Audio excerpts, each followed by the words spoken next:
এই বইটার দাম 80 টাকা দিয়ে আমি কিনছি। বইটা কিনবেন, কিনে এই যে 2টা পাতা আছে শরীফ শরীফা, ছিঁড়বেন, ছিঁড়ার পরে আপনারা হচ্ছে ওই বইটা আবার দিয়ে দিবেন, দিয়ে বলবেন এটা কম, অর্ধেক দামে বেচো, যাতে মানুষের অ্যাওয়ারনেস হয় যে এই বইয়ের আমাদের প্রতিবাদ এটা হতে পারে যে আমরা এই বইয়ের 2টা পাতা, এই শরীফ শরীফার পাতা ছিঁড়ে ওই বইটা। আসসালামু আলাইকুম। আপনি যদি সচেতন একজন মুসলিম নাগরিক হয়ে থাকেন তাহলে এই ভিডিওটি আপনার জন্য। বর্তমান বাংলাদেশে চলতেছে সমকামিতার এক পক্ষ এবং সমকামিতার আরেক পক্ষ। কারা সমকামিতার পক্ষে, কারা সমকামিতার বিপক্ষে। সমকামিতা কি?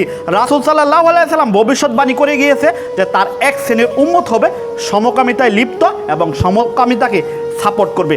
আপনি কি বর্তমান বাংলাদেশে দেখতেছেন না সমকামিতাকে কিভাবে সাপোর্ট করতেছে এবং সমকামিতায় কিভাবে ছেলেমেয়েরা লিপ্ত হচ্ছে? গত 2 দিন ধরে সোশ্যাল মিডিয়াতে এই ভিডিও প্রচুর পরিমাণ ভাইরাল হইতেছে।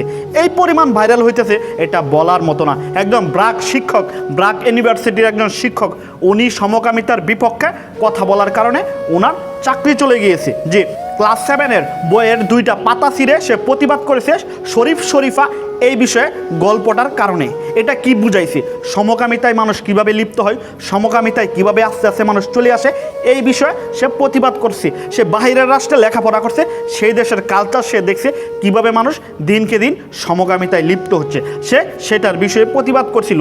এটাই হচ্ছে তার সবচেয়ে বড় বিষয়, সবচেয়ে বড় অপরাধ। সেটার কারণে মধ্যরাতে তার মোবাইলে কল গেছে, ওই প্রতিষ্ঠান থেকে কল করে বলা হয়েছে তুমি কাল থেকে অফিসে এসো না, তোমার ইউনিভার্সিটি থেকে তোমার চাকরি নেই, তুমি চাকরিচ্যুত হয়েছো। এটা কি মুসলিম রাষ্ট্র?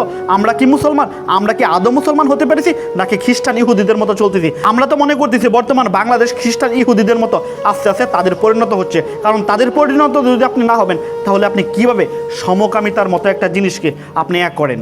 জি, সমকামিতা পৃথিবীর মধ্যে এমন একটা জিনিস, এমন একটা ব্যাধি যেটা নাকি মানুষকে আস্তে আস্তে ধ্বংস করে দেয়। আপনি যদি মুসলমান হয়ে থাকেন আপনাকে জাহান্নামী বানিয়ে তারপর ছেড়ে দিবে। সমকামিতা কি? ছেলে ছেলের প্রতি আকর্ষণ, মেয়ে মেয়ের প্রতি আকর্ষণ। কিন্তু বাংলাদেশের মানুষ অনেকে না বুঝে মনে করে যে হিজলার প্রতি যেরকম এটাকে মনে হয় সমকামিতা বলে।